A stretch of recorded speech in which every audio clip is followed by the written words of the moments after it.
Салям алейкум, здравствуйте! С вами Эльдар Шарипов. Каждый народ имеет свою национальную кухню, а крымско-татарская кухня особенно колоритна. А сегодня я приготовлю лагман, пиляв с фисташками и яблочно-ягодный компот. А для приготовления лагмана нам понадобится мясо, баранина, лук репчатый, картофель, морковь, болгарский перец, помидоры, чеснок, специи. И для приготовления лапши мука, яйцо и вода. А начнем мы с мяса. Возьмем нашу баранину, вырежем подходящий для нас кусочек мякоти. Готовить лагман можно с любым мясом, но мы сегодня решили приготовить лагман с бараниной, так как баранина считается более традиционным мясом для нашей национальной кухни. Пожалуй, нам вот такой кусочек хватит. Сейчас мы аккуратно зачистим от лишних пленок и жилок и будем подготавливать.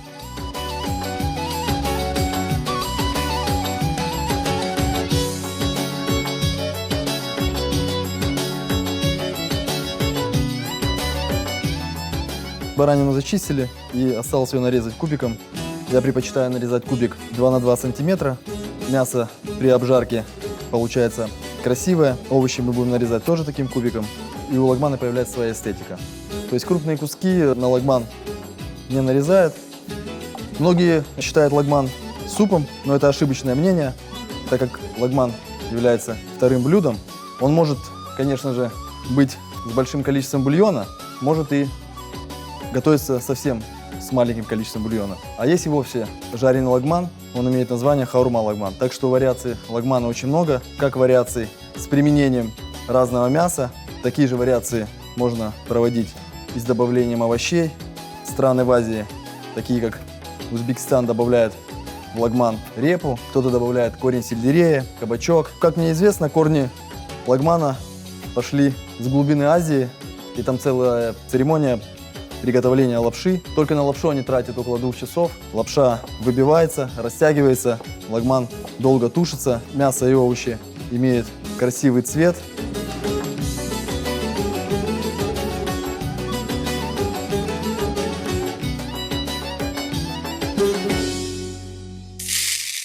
Мы дорезали наше мясо, аккуратненько отставим его в сторону. Получилось у нас красивые, равномерные кубики. Дальше мы нарезаем наши овощи, начнем с лука. Будем все резать кубиком, такой же 2 на 2 сантиметра.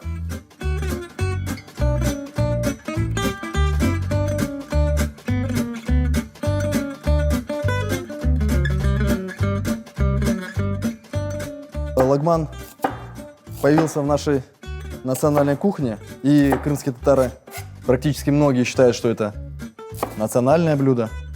Но еще раз повторю, что это блюдо не считается узбекским, хотя узбеки его чуть, так сказать, модернизировали под себя, да, подстроили, добавляют ингредиенты, которые произрастают на территории самого Узбекистана. Все, лучок мы подрезали.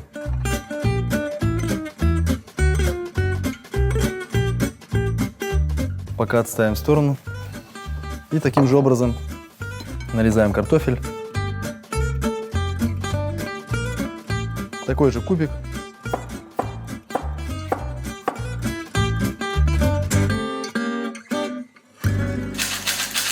Картофель готов.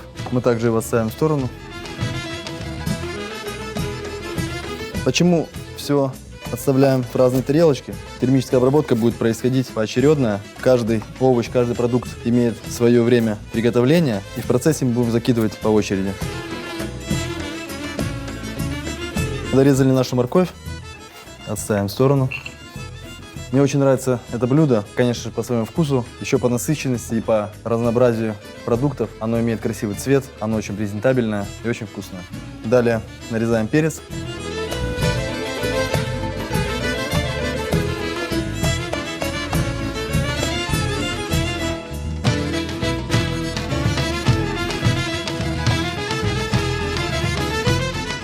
Дорезаем последнюю четвертинку помидорчика.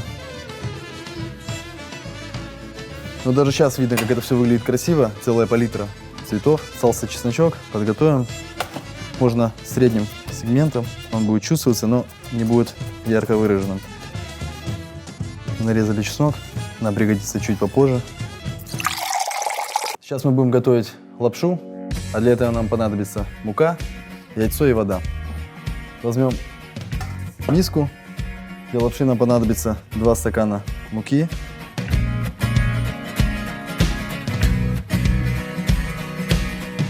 многие домохозяйки знают этот трудоемкий процесс приготовления, но оно того стоит, потом заставляет восхищаться.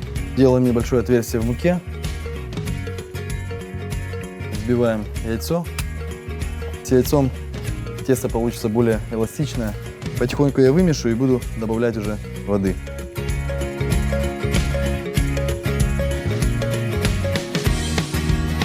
Тесто на лагман требует некоторых усилий. Из-за этого роль приготовления теста в основном берут на себя мужской пол.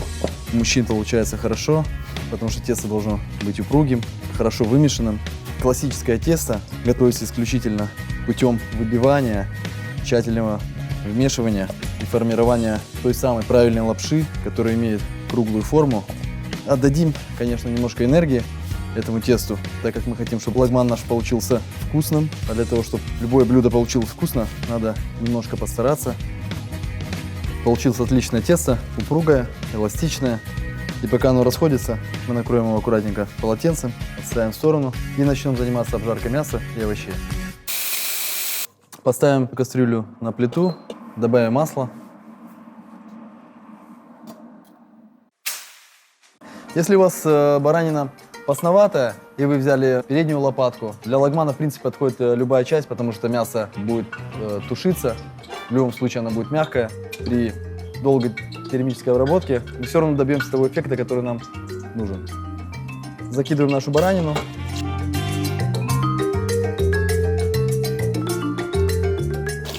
И аккуратненько обжариваем.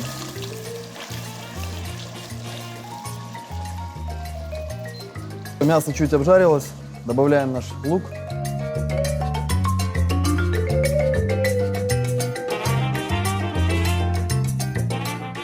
Обжарим мясо с луком.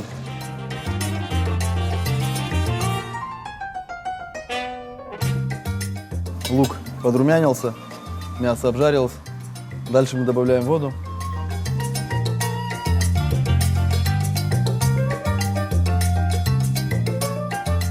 И на среднем огне будем доводить до кипения. Добавляем морковь. И наш картофель.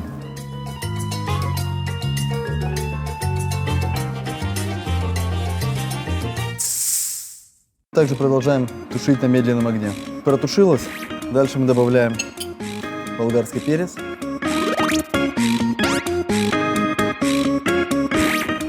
Чеснок.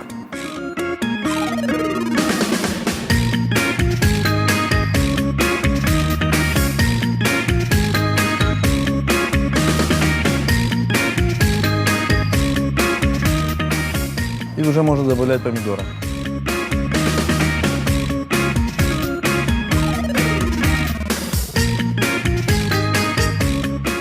Получается все красиво. Мы добавили все наши овощи. Сейчас самое интересное. Будем заряжать лагман самыми необыкновенными вкусами. Для этого нам понадобятся наши специи. Посолим.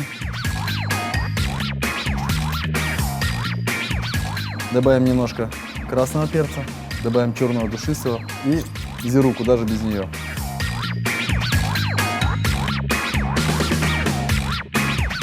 Помнем ее для того, чтобы зира раскрылась и отдала весь свой ароматный вкус нашему бульону.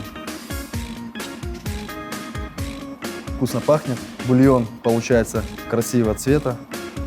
Зачастую в лагман добавляют еще томатную пасту, но наш лагман будет готовиться на естественных продуктах. Помидоры отдадут свой цвет, и у нас будет все красиво и вкусно.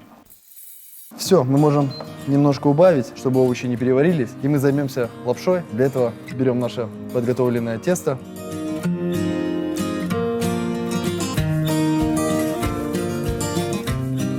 Оно уже подошло, поменяло свой цвет. За счет яйца оно стало желтоватым. Это говорит о том, что лапша будет вкусная.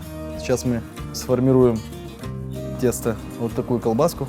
Работа с тестом – это индивидуальный момент. Каждый может формировать так, как ему удобно. Ну, в нашем случае мы разделим, например, на одинаковые кусочки. И начнем формировать. Формируем такие колбаски. Если тесто чуть начинает прилипать к рукам, то можно смазать руки растительным маслом и дальше работать с нашей лапшой. Можно чуть растягивать, тесто эластичное, упругое. И вот вы видите, да, оно вот тянется. И нам сейчас надо максимально его растянуть последовательными движениями. Это можно делать и на доске, так даже будет легче.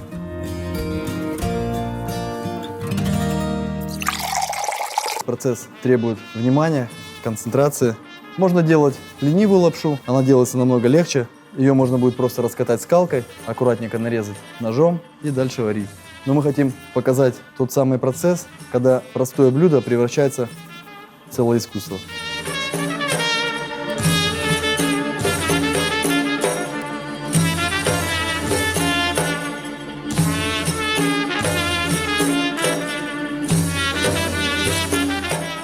Вот такими движениями доводим лапшу до готовности. Вот такая получается у нас лапша. Она очень эластичная. И таких несколько еще колбасок растянем.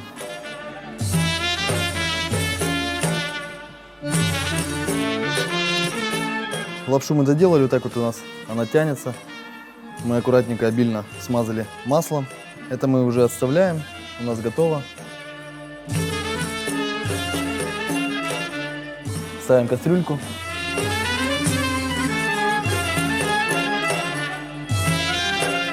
Наливаем воду.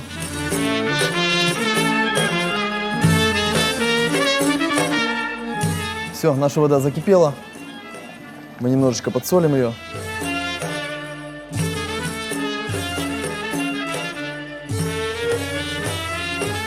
Аккуратненько, чтобы она не слиплась, будем закидывать поочередно. Прошло 5-6 минут, наша лапша готова. Отключаем плиту. Выложим в сервировочную касушку. Видите, она у нас получилась шикарная, длинная. Из-за этого мы сейчас постараемся аккуратненько ее переместить. Оформим насыщенным бульоном. Я уже отсюда чувствую этот запах. Я люблю, когда в лагмане достаточно жидкости. Блюдо все-таки является плотным за счет теста. Лагман готов. Сейчас мы его украсим свежерубленной кинзой и будем подавать в столу. Если кто не любит кинзу, можно использовать любую зелень. Я вот так крупно нарежу. Украсим наше блюдо. Все, наш лагман готов. А следующее блюдо я буду готовить пляв с фисташками. Для этого нам понадобятся такие ингредиенты, как лук, морковь, мясо, в данном случае баранина, чеснок, рис, фисташки и специи. Рис я уже промыл. Рис надо промывать тщательно, пока вода не станет прозрачной. Сейчас мы его замочим немножко в воде на 30 минут.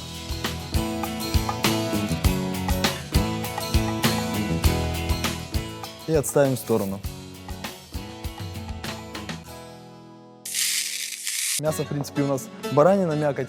Подходит любая часть ее. Мы ее предварительно зачистили. Сейчас мы нарежем небольшими кусочками.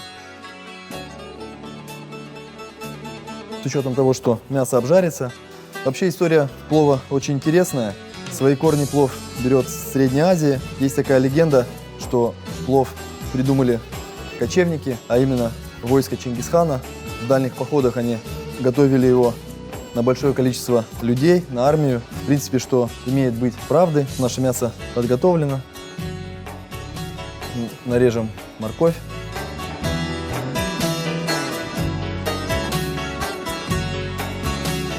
Чем отличается крымстарский пляв от традиционного плова? Он не имеет ярко выраженный оранжевый или такой желтоватый цвет. Он будет намного светлее.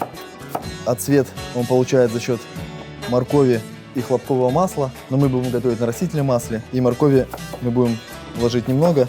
Морковь я нарезаю вот такими брусочками, не сильно тонкими, чтобы не растворилась у нас при обжарке, а такими средними ломтиками. Пляв готовится в Крыму издавна. Его история пропитана вековой историей нашего народа. Где я могу с уверенностью сказать, что на территории Крыма произрастал рис, рис сажали. Об этом есть сведения путешественников того времени. Описывается так, что большинство территории Крыма занимали все-таки плодовые сады, в основном яблони, виноградники, а другая часть это были рисовые, табачные угодья. Но большое количество риса все-таки завозилось в Крым, так как Крым являлся портовым местом. Такие портовые города, как Кафа, Феодосия, Судак, известнейшие. По Крыму проходил известный шелковый путь. Большое количество риса завозилось с Египта, но какой-то рис произрастал собственно на территории Крыма. Лук мы также нарезаем небольшими кубиками. В данном случае на такое количество понадобится 2 луковицы. Кубиком подготовим его.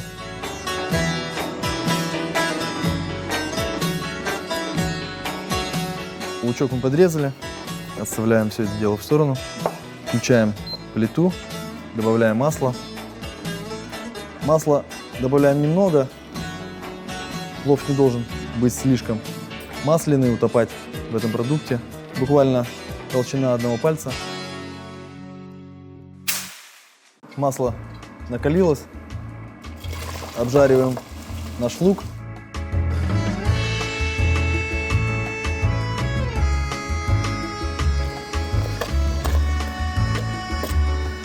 Лук обжариваем хорошо, практически должен, в отличие от моркови, раствориться. Можно добавить чуть огня.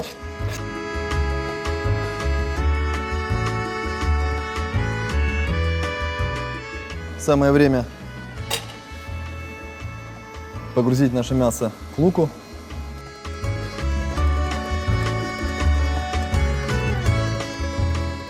И хорошенько вымешиваем, обжариваем мясо до румяной корочки. Хорошо обжарилось мясо. Добавляем нашу морковь.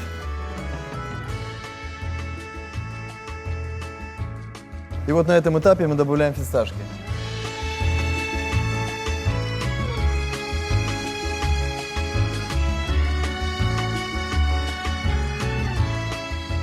Я думаю, что пляв с фисташками был доработан благодаря Турции, так как фисташки у нас не произрастают на территории Крыма.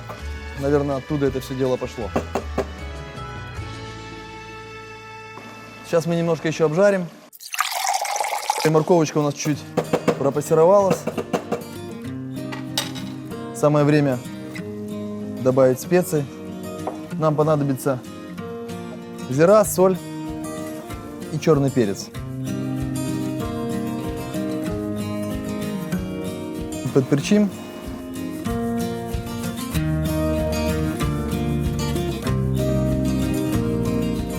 Добавим соли.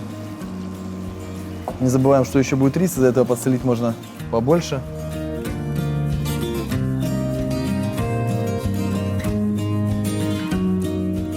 Чуть перетерем зиру нашу. Пошел вот этот запах, всем знакомый. Не только крымские татары изменили чуть приготовление этого блюда, плова, но пляв также готовили и другие народы Крыма. Это и греки, караимы, армяне. Ну а сегодня плов, наверное, уже умеет готовить практически в каждом доме. Когда мы добавили все наши овощи, добавили специи, самое время засыпать рис. Как все знают, рис мы не перемешиваем, а выкладываем горкой.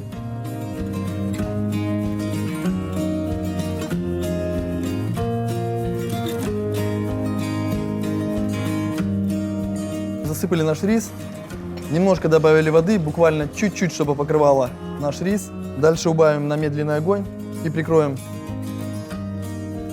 крышкой и оставим его томиться на 40-50 минут. А пока мы займемся приготовлением ягодно-яблочного компота. А для приготовления яблочно-ягодного компота нам понадобятся яблоки, клубника, черника и сахар. Для этого мы берем яблоки, мы их уже заранее промыли. В принципе, ягоды у нас тоже уже промыты. Плодоножку мы отделили от клубники. Яблоки мы будем резать, а ягоды оставим целиком, потому что при варке не совсем будет эстетично выглядеть, если они будут большими кусочками. Из-за этого мы нарежем их четвертиночками, а ягоды мы оставим как есть. Мы не будем их травмировать. В процессе варки они все равно отдадут свой цвет и вкус и будут намного красивее выглядеть и эстетичнее. Удаляем сердцевинку с яблока.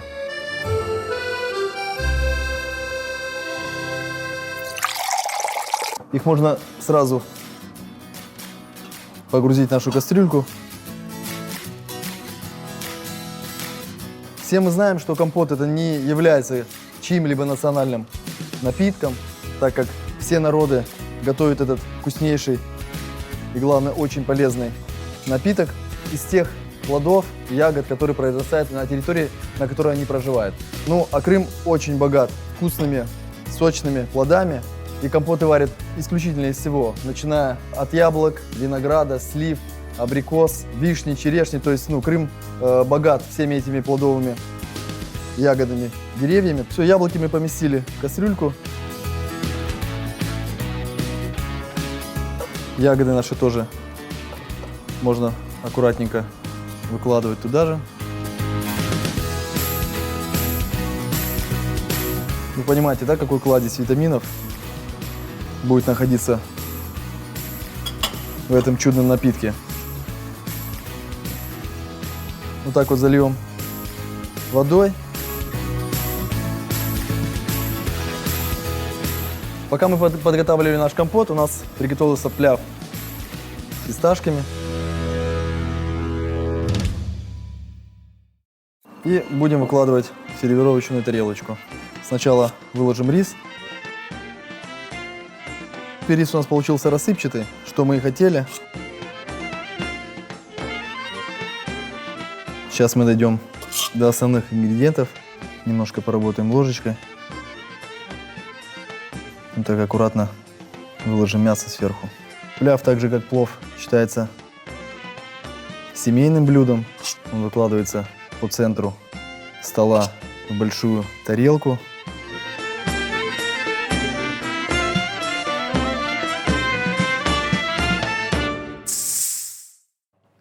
Вот результат моих стараний.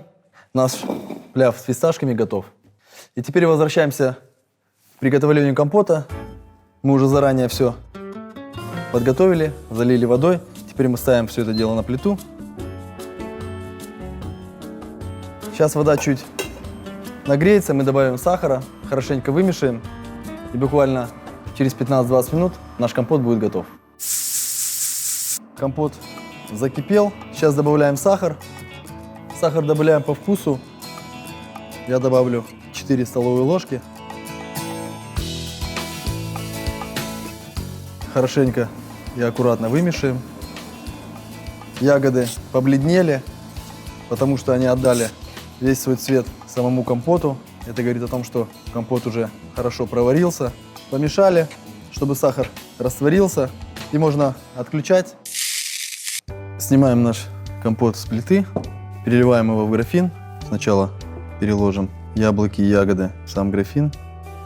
Это божественный запах и красивый цвет самого компота.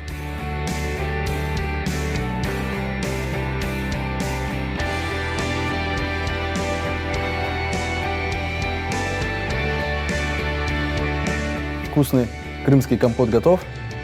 А теперь я вам напомню, из каких ингредиентов я это все готовил. Лагман. Мясо нарезал кубиком 2 на 2. Нарезал кубиками овощи, лук, картофель, морковь, перец, помидоры. Измельчил чеснок, замесил тесто, оставил тесто на 20 минут. Обжарил мясо до золотистой корочки. Добавил к мясу лук, также обжарил.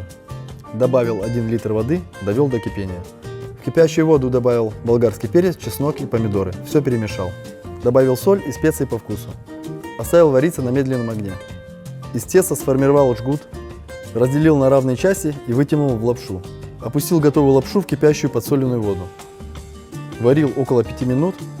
Лапша готова. Выложил лапшу в порционную косушку, добавил бульон, посыпал кинзой. Лагман готов. Пиляв с фисташками. Замочил рис на 30 минут. Нарезал мясо на небольшие кусочки. Нарезал морковь ломтиками, а лук кубиками. Разогрел масло в кастрюле. Обжарил лук, затем мясо. Перемешал. Добавил в кастрюлю морковь и фисташки.